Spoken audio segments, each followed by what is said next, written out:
The city was not ready for war. No alarms had been sounded, no warnings given, and no one had expected the skies to burn. One moment children played in the streets, and the next, the heavens cracked open with fire.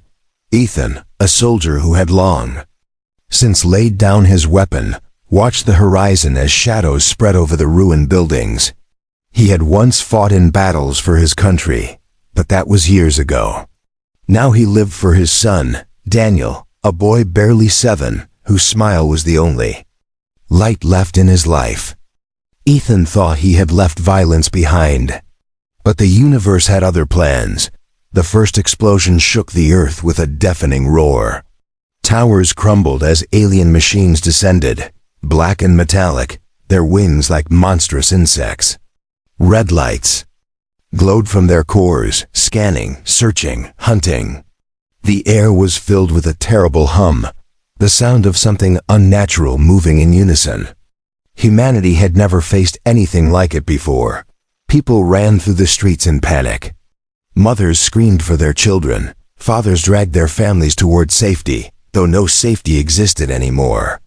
The alien horde came with no mercy. Their weapons cut through concrete as easily as paper, and every strike left behind fire and smoke. Ethan clutched his son's hand, pulling him toward the shattered remains of a subway entrance. His heart pounded, not from fear for himself, but for the boy. Daniel's small fingers trembled in his grip, and Ethan whispered, "Stay close to me. Don't let go." Above them, one of the machines hovered. Its red eye locked onto the crowd. Below, Ethan knew what would happen next. He shoved Daniel behind a broken slab of wall, shielding him with his own body. The ground burst open as energy fire tore through the street, blasting people apart. Smoke and dust filled the air, and Ethan coughed hard, pressing the boy against his chest. It was war, sudden and merciless. Humanity had not declared it. Humanity had not even been asked. The war had come to them, and it had begun with slaughter. When the dust cleared, Ethan rose from the rubble. His uniform was gone, but the instincts of a soldier never truly left. He scanned the streets and saw the enemy moving deeper into the city.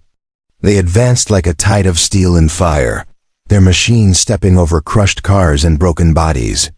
Humanity was being erased. Daniel's frightened eyes searched his father's face.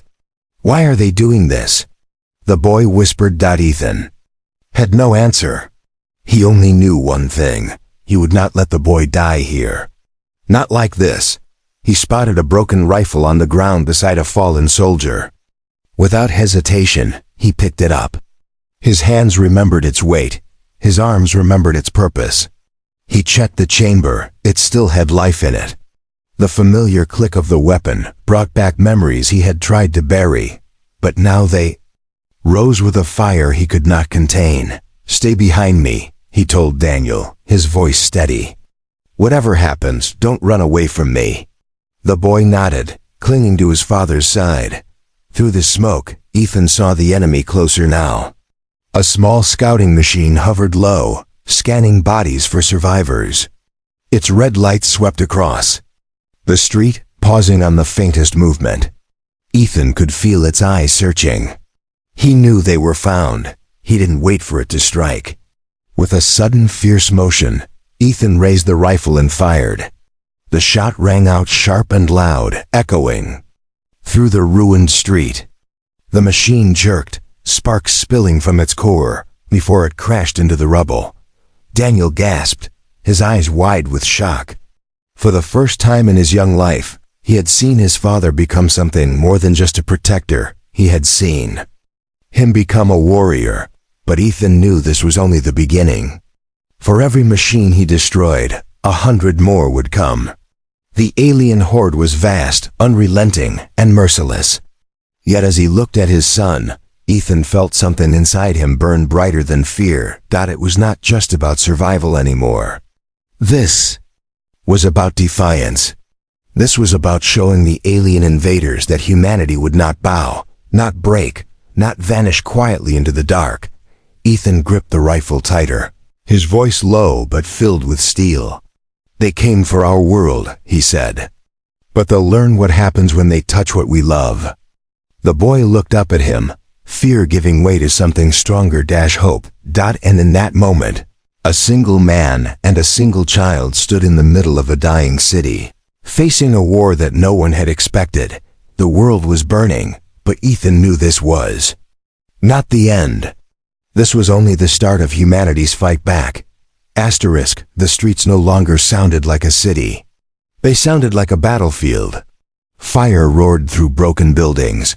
The air shook with distant explosions, and the cries of the survivors were fading one by one. The alien horde was not only winning, they were erasing everything. Ethan moved carefully, his rifle steady in his hands, his son following close behind. He had no plan, only instinct. Survival meant movement. To stand still meant death. Every corner held danger. Every shadow could hide another enemy machine. Daniel's small voice broke the silence. "Daddy, where are we going?" Ethan kept his eyes on the ruined street ahead. "Somewhere safe," he said, though he knew the word safe no longer existed in this city. What he really meant was somewhere we can fight another day. The boy nodded, trusting him completely. That trust weighed heavily on Ethan's shoulders. He could accept his own death, but not his son's. From the distance came the steady mechanical thud of alien war machines advancing. Their red eyes cut through smoke like knives, their wings humming like the sound of death itself. Ethan pulled Daniel into the remains of a collapsed storefront and crouched low. The boy's breathing quickened, but Ethan placed a hand on his shoulder, steadying him. "Quiet now. Watch and listen." Through the broken window, Ethan saw them. 3 machines hovered in formation, their long, insect-like limbs reaching down to scan the rubble for survivors. A wounded man tried to crawl across the street, his arm dragging uselessly behind him. One of the machines locked its red eye on him. In a flash of light, the man was gone, burned into nothingness. Daniel flinched and buried his face against his father's side. Ethan's jaw tightened. He wanted to run out there, to fight, to strike back, but to do so would mean certain death for both of them. He had to wait. He had to think like a soldier, not a desperate man. The machines moved on, their hum fading into the distance. Ethan exhaled slowly, the tension in his body releasing just enough for him to stand. He led Daniel out of the ruined shop and deeper into the city. Everywhere he looked, humanity was falling. Entire blocks were reduced to ash. Cars burned in twisted heaps of metal. What was once home to millions had become a graveyard. Yet, even in that destruction, Ethan noticed something: graffiti on a half-destroyed wall, painted in red spray. "We fight back." The words lit a spark inside him. Somewhere out there, others were still alive. Others were resisting. He was not alone in this war. They moved toward the underground tunnels, old subway lines that might still provide cover. Daniel clung to his father's arm, his face pale but determined. The boy had seen enough to understand that this was no ordinary danger. This was survival. As they descended into the darkness of the tunnels, a new sound echoed ahead. Not alien, human, voices low, tense but alive. Ethan raised his weapon cautiously and crept forward. He found them in the shadows. A group of survivors, men and women, in dirty clothes, some armed, some carrying wounded.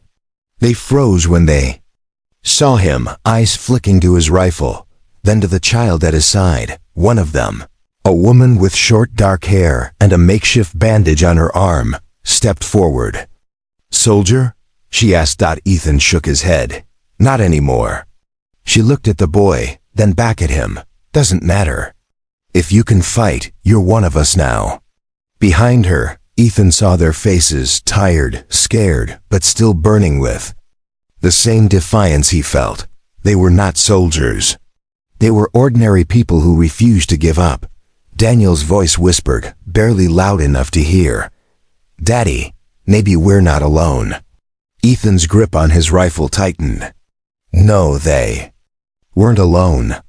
And if there were others still willing to resist, then humanity still had a chance. But before he could speak, the tunnel shook violently. Dust rained from the ceiling, and the survivors raised their heads in fear. The alien machines had found them. From the darkness at the far end of the tunnel came the glow of red lights, one after another, spreading like fireflies in the night. The hum of alien wings filled the underground space, louder and louder. Ethan pulled Daniel close and raised his weapon. Around him, the survivors did the same. They had little ammo, little training, and almost no chance. But they had something. The machines did not hearts that refused to surrender. The woman's voice was steady as she whispered to her people. "Stand together." Ethan glanced at his son, who clung to him tightly. Then he looked at the enemy advancing through the tunnel. The war was not just out there anymore, it was here in the dark, closing in. And as the machines entered the light, Ethan knew this fight was no longer about just surviving. It was about showing the invaders what it meant to face humanity. The first shot rang out, and the tunnel became fire. The tunnel was filled with smoke and fire. The first exchange of shots echoed like thunder underground, shaking the walls. Bright flashes lit the darkness as human weapons cracked against alien armor. The machines returned fire with burning beams that tore through stone, metal, and flesh alike.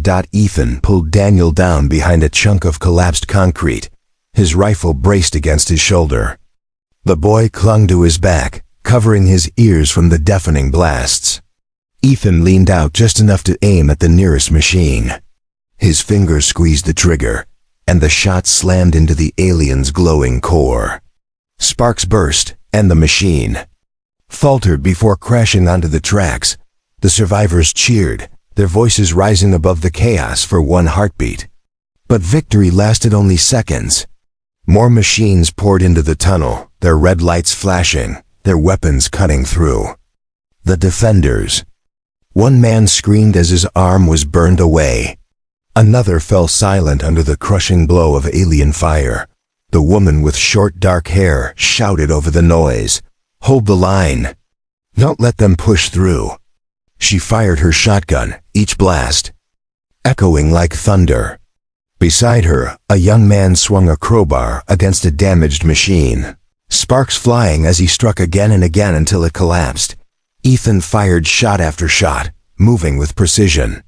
He didn't waste bullets. Every pull of the trigger was measured, focused.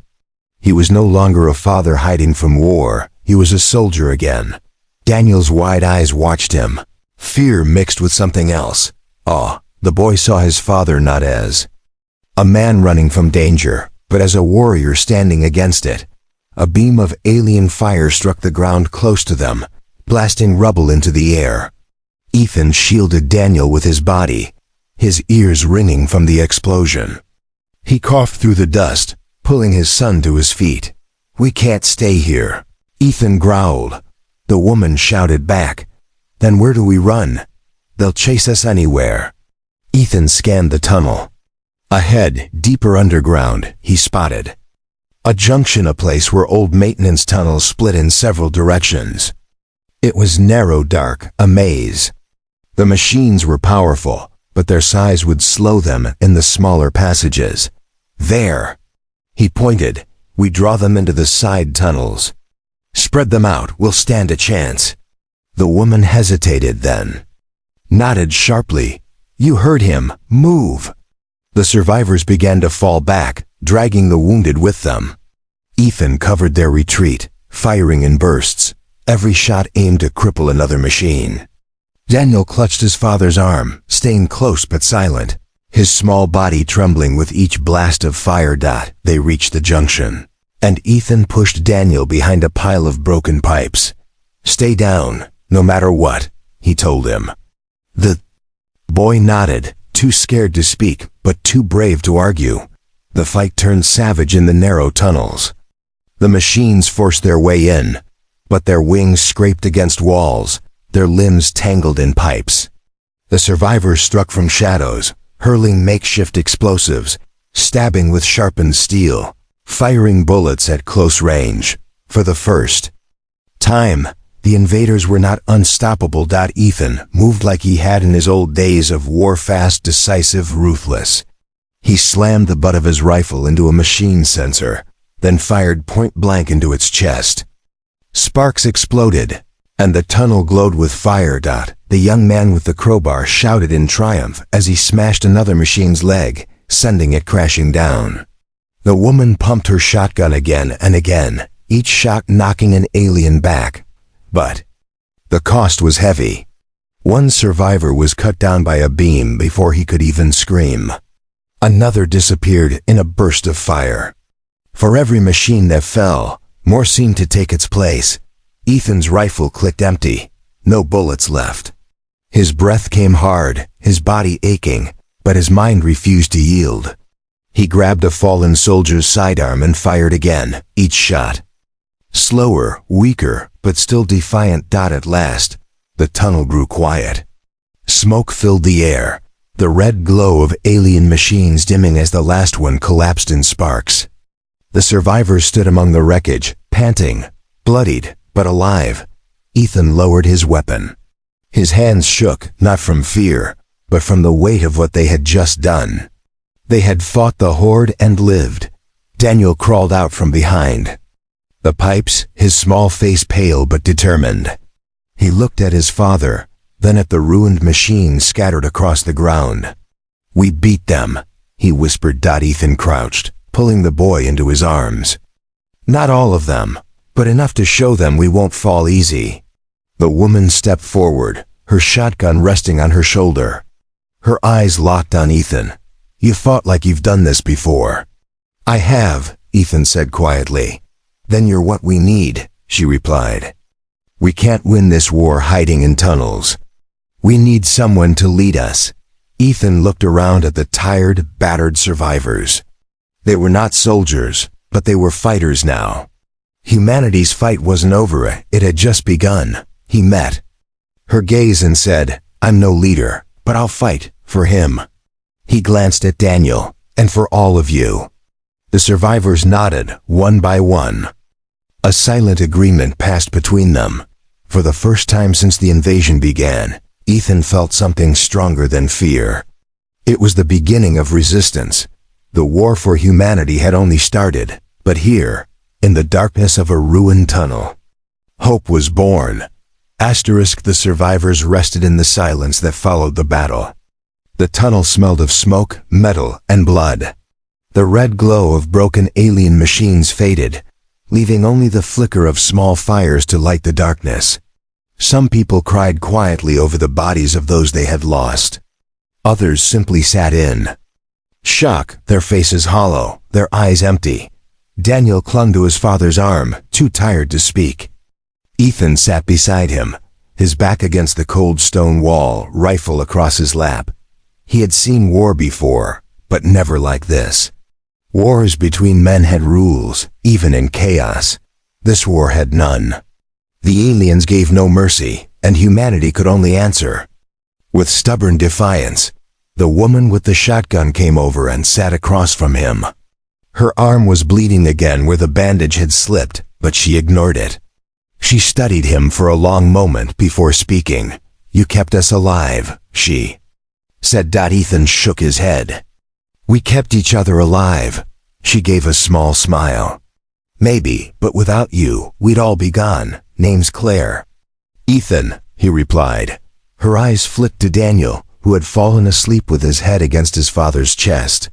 "And the boy?" "Daniel," Ethan said softly. He brushed a hand over his son's hair. "He's the reason I fight." Claire nodded.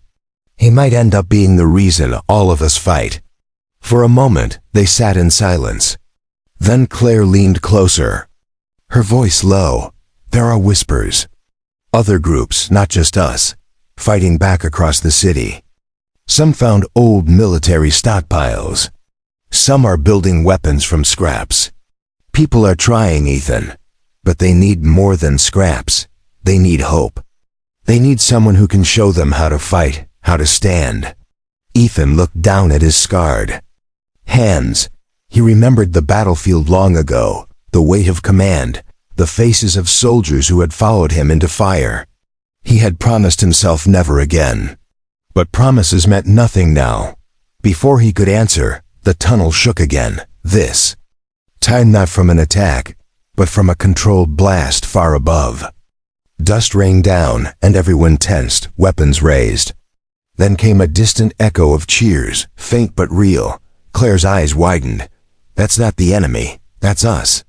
A scout rushed in from a side passage, out of breath. It's another group. They hit a supply convoy on the surface. Aliens destroyed, weapons stolen. They're calling it a victory. The survivors stirred, their tired faces lighting with something that had almost died hope. A man whispered, "We can fight them. We really can." Ethan rose, careful not to wake Daniel. He looked around at the faces of these ordinary people. Turned fighters. Their faith was fragile, but growing. And if it grew strong enough, it could become something the aliens had never faced before. He spoke, his voice steady and deep. "Listen to me. The aliens have more machines, more weapons, more power than we can imagine. But they don't understand us. They don't understand what it means to fight for family, for children, for our home. That's our strength.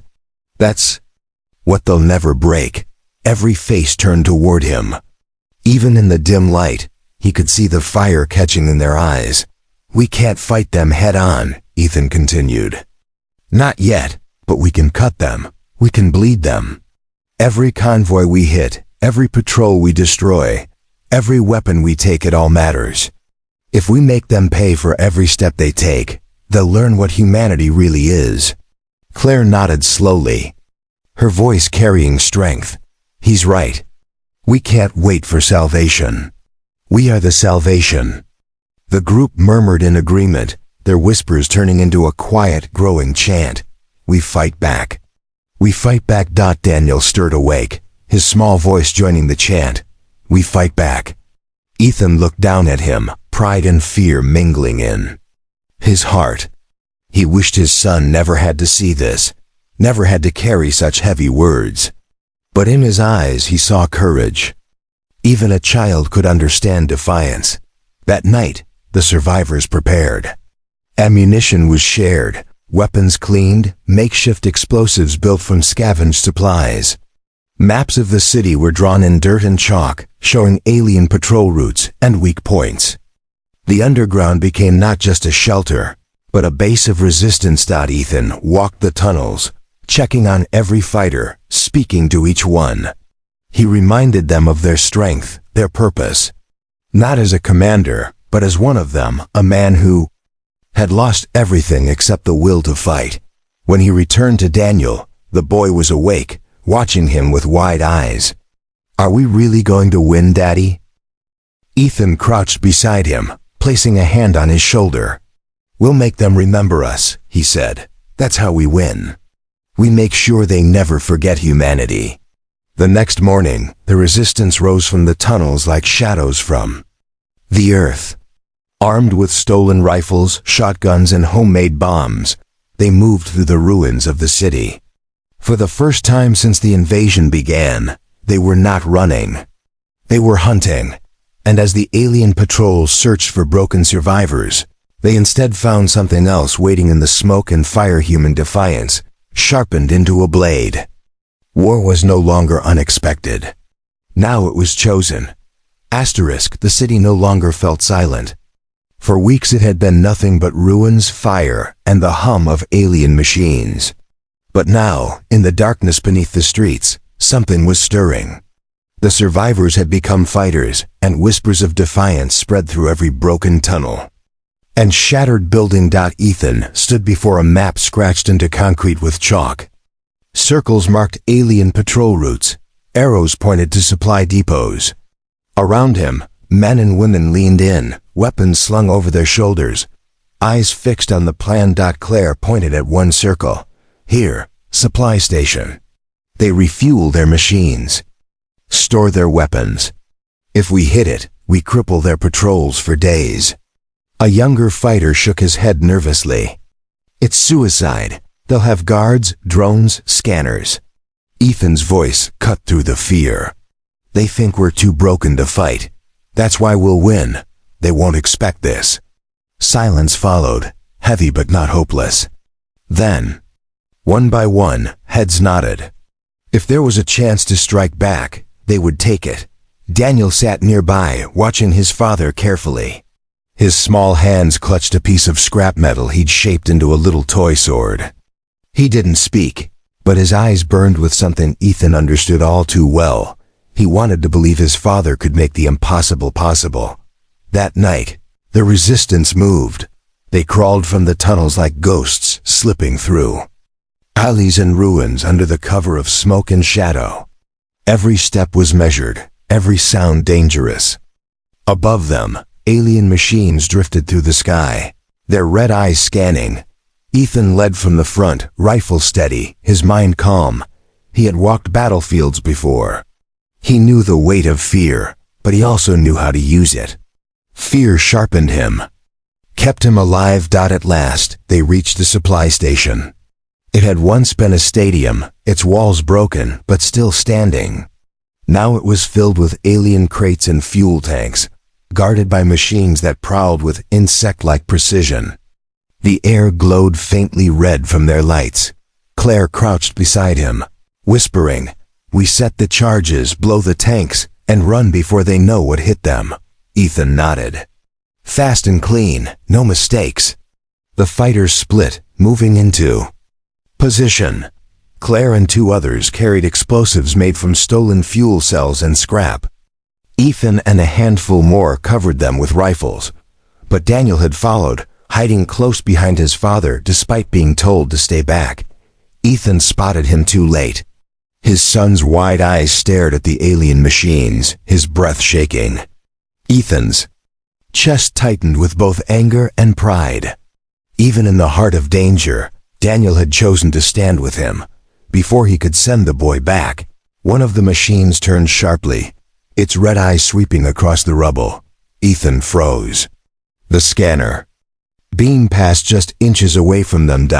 Then came the sound, the hum rising, the weapon charging. Now! Ethan shouted. Gunfire erupted. The fighters opened fire, bullets sparking against alien armor. The machines shrieked in mechanical tones, their weapons blazing back. Beams cut through walls, explosions shook the ground. Claire ran across the stadium floor, sliding under fire to plant the first charge. Sparks lit the air as a machine lunged toward her, but a fighter leapt from the shadows, stabbing into its core with a steel rod. It collapsed, burning. Ethan fired in bursts, every shot aimed with deadly focus. He dragged Daniel behind a broken pillar, shielding him with his body. "Stay here," he ordered, then darted back into the fight. Bullets flew, screams echoed. The charges were set one by one, glowing faintly in the dark. Claire shouted across the chaos, "All charges ready." "Fall back," but one machine blocked the only exit. Massive, armored, its red core pulsing like a heart of fire. It raised its weapon, ready to wipe them all out. Ethan didn't hesitate. He sprinted forward, drawing its fire. The beam missed him by inches, scorching the ground. He dove, rolled, and came up firing. The machine staggered, but didn't fall. Its weapon turned toward him again. Then came a small voice, Daniel's voice, from behind the pillar. "Dad!" The distraction made the alien pause for just a second. That was all Ethan needed. He fired straight into the exposed joint of its weapon arm. Sparks exploded, the machine screeched, and Claire detonated the charges. The stadium erupted in fire. Fuel tanks ignited, alien crates shattered, the ground itself seemed to split. Flames consumed the machines, black smoke rising. High into the night sky, the survivors stumbled back through the ruins, coughing, burned, but alive. Behind them, the alien supply station burned, lighting the sky like a beacon. For the first time, the city saw not just destruction, but defiance. Ethan pulled Daniel into his arms, holding him tight. The boy trembled, but his eyes shone. "We did it," he whispered. Ethan's chest heaved, sweat and blood streaking his face. He looked at the burning stadium and knew the truth. "No," he said quietly. "This is only the beginning. Now they know we can hurt them." And far above, in the skies where the alien horde commanded their machines, unseen eyes turned toward the small band of humans. For the first time they did not see prey. They saw a threat. The father who defied them had caught their attention. The sky over the ruined city burned red. Not from fire this time, but from the alien horde itself. Their ships filled the heavens, black silhouettes against the clouds, glowing with terrible light. The destruction of their supply station had not gone unanswered. Ethan stood on the rooftop of a broken building, rifle in hand, watching the swarm gather above. His breath was steady, his eyes hard. He had known this moment would come. Claire climbed up beside him, her shotgun slung over her shoulder. "They're coming for us, all of us." Ethan nodded. "Then we don't run, we stand." Below, in the streets and tunnels, the survivors prepared. Weapons were checked, explosives rigged, barricades raised from rubble and steel. Children were hidden deep underground. For every man and woman left standing, there was no thought of escape. This was where they would fight. Daniel tugged at his father's sleeve. His small face was pale, but his eyes glowed with determination. "You said they'll remember us," he whispered. "Make them remember." Ethan knelt, pulling his son close. He kissed the boy's forehead and whispered back, "They will. No matter what happens, they will." The first attack fell like a storm. Alien machines rained down from the sky, weapons blazing, tearing through buildings and streets. The ground shook, the air split with fire, but the humans answered. Explosives detonated, collapsing towers onto advancing drones. Gunfire filled the night, bullets striking sparks from armored shells. Ethan led from the front, his rifle flashing, his voice carrying above the chaos. "Hold the line, make them bleed for every step." The resistance fought like demons. Claire blasted machine after machine with her shotgun, her arm bleeding but her eyes fierce. The young man with the crowbar leapt from rubble to strike a drone's sensor, sparks flying as it crashed. Ordinary people, teachers, mechanics, mothers and fathers, stood together like warriors, their rage turning to fire. The aliens had the numbers, the power, the machines. But the humans had something greater. Still. The horde pressed hard. One after another, defenders fell, their bodies swallowed in fire. Ethan's arms ached, his rifle nearly empty. He switched to a fallen pistol, firing until even that clicked dry. He grabbed a broken steel bar and fought with his bare hands, striking until his muscles screamed. Then the ground split with a deafening roar. From the smoke emerged one of the largest alien war machines, yet towering, armored, glowing like a furnace of red. Its steps shook the earth, its weapon aimed directly at the survivor's heart. Fear rippled through the humans. For a moment, even hope wavered. Ethan looked at the monster, and then at Daniel, who clutched the toy sword he had carved. The boy's eyes locked on his father. "You can stop it," he whispered. And Ethan knew he had no choice. He charged. Through fire and smoke, through the screams of battle, he sprinted straight toward the towering machine. Bullets and beams tore around him, but he did not slow. He climbed the rubble of a collapsed building, reaching the beast's height. With a roar that carried across the battlefield, he leapt onto its armored frame. The machine screeched, its limbs thrashing to shake him off. Ethan held tight, climbing higher, his hands burned and bleeding. He pulled the last grenade from his vest, tearing the pin free with his teeth. For a single moment, he looked down. He saw Claire fighting, Daniel watching, the survivors standing tall. He saw humanity itself in their faces, unbroken, unyielding. He slammed the grenade deep into the machine's glowing core. The explosion lit the sky. The giant staggered, burning from within, before collapsing with a crash that shook the city. Fire erupted, smoke billowed, and the alien line faltered, The humans roared with triumph. For every life lost, for every wound carried, they roared. They saw one man stand against the impossible and win. But when the smoke cleared, Ethan was gone. The great machine had fallen, and he had fallen with it.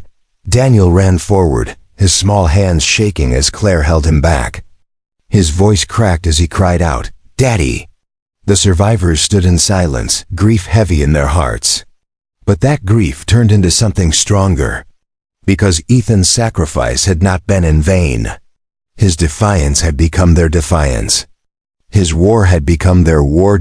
Claire knelt beside Daniel, her voice firm but gentle. "Your father gave us more than victory. He gave us a reason to keep fighting." Daniel's tears fell, but his voice was steady. "Then we fight. All of us. For him." And so they did. From that day, the name of the father who defied the alien horde spread like fire across the ruins of Earth. His story carried through every survivor, every fighter, every child who picked up a weapon. Humanity rose, not in fear, but in fury. The aliens had come to erase them. Instead, they had awakened something they could never crush. One man, one child, one war. And a world that would never surrender.